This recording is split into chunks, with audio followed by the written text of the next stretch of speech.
Okay, this is Professor Stephen Passe, and I'm going to give a class with the Introduction to Human Service, Criteria for Behavior Categorization.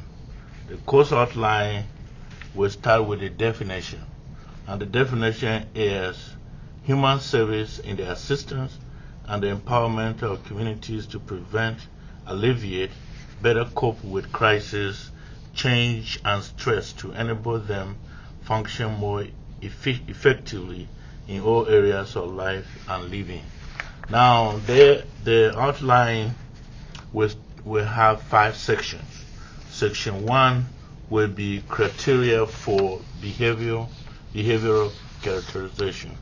All individuals will react to crisis based on these categories. Individuals with extreme interest in social change, behavioral consequences, response differentiation. And then that section 1 will continue to behavioral consequences.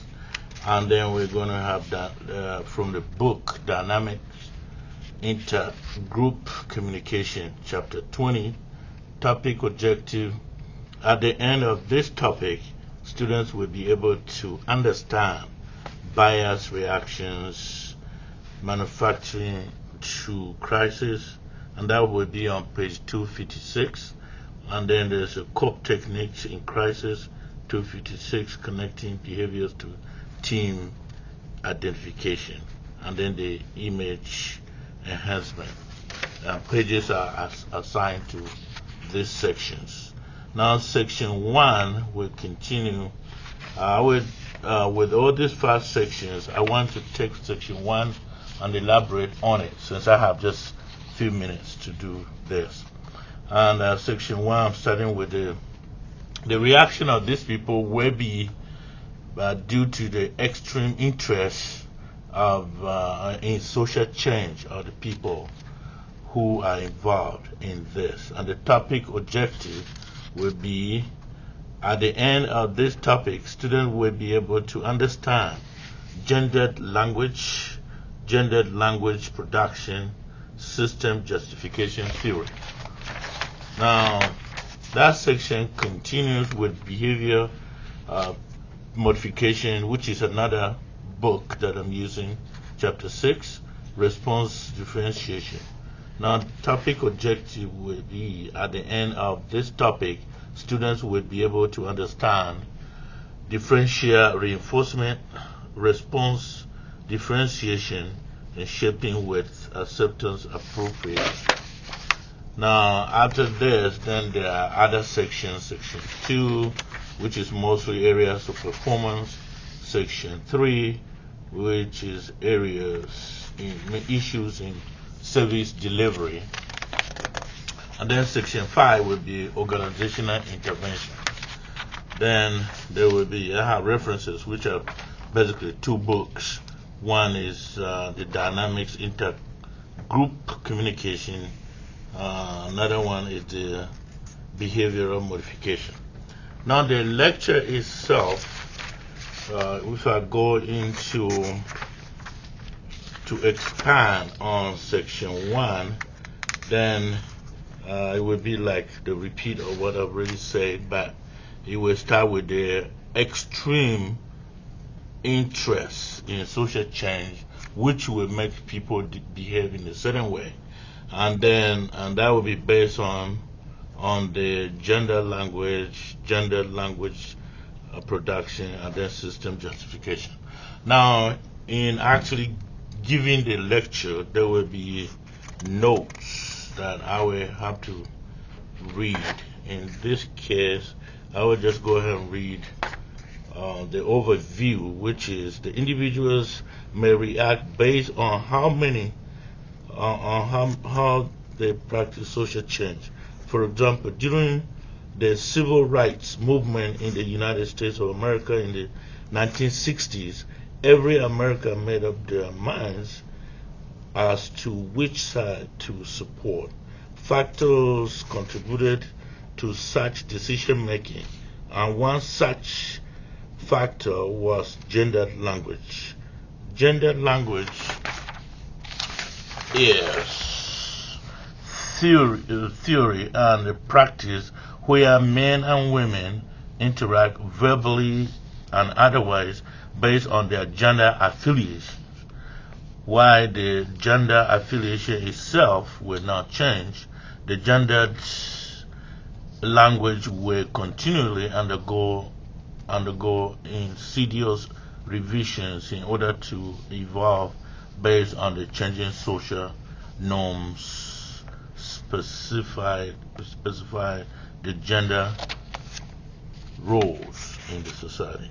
Now there's a picture of a young girl there. I don't know if you can see it, but there's that picture, and then there's a website that leads to getting that picture.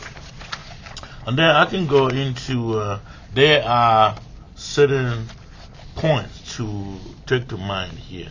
When I talk about the gendered language, and that has almost a full page of that in writing.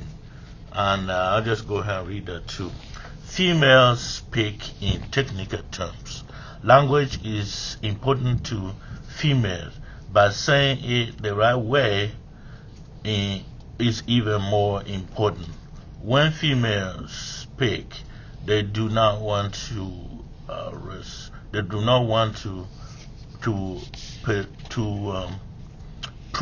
presuppose things.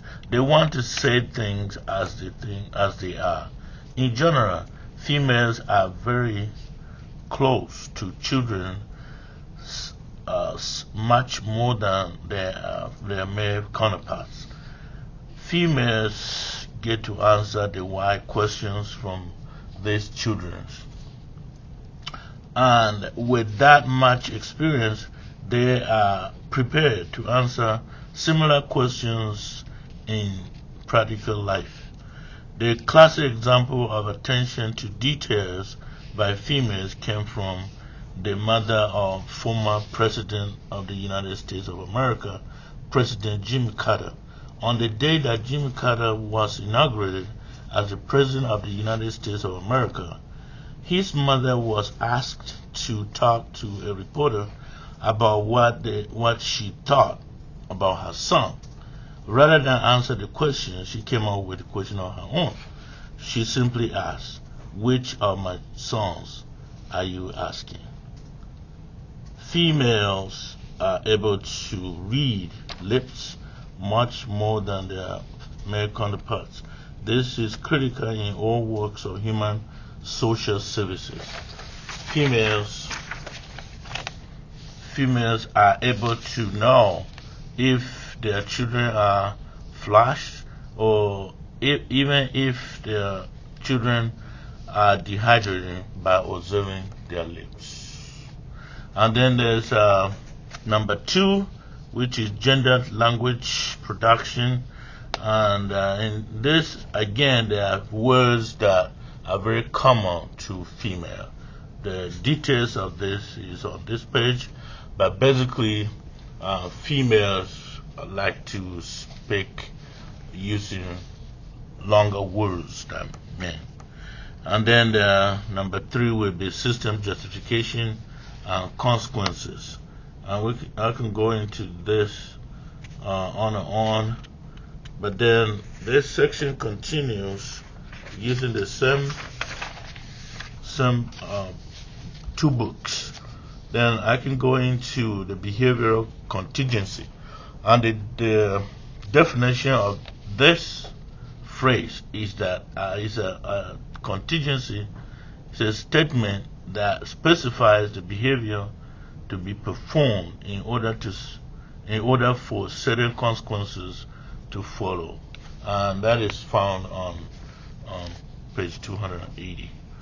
Now, an individual may react in a specific way if the individual is to follow a statement of a behavioral contingency. Now, there may be a lot to talk about. If this is a regular class setting, then whoever is listening may have questions and so on. But in this case, I will continue with the behavior modification in the human services, which is on page 6. Now, response to differentiation is the focal point of this page, and I can see that at the end of the topic, students will be able to understand differential reinforcement. They will have response differentiation, and then will be exposed to shaping with the successive approximations. Now, the definition here is a reinforcement of response, or the narrowing of a response class through differential reinforcement. That is also found in the Sandel book. Now, the differential reinforcement continues with response differentiation, which has detailed explanation to that.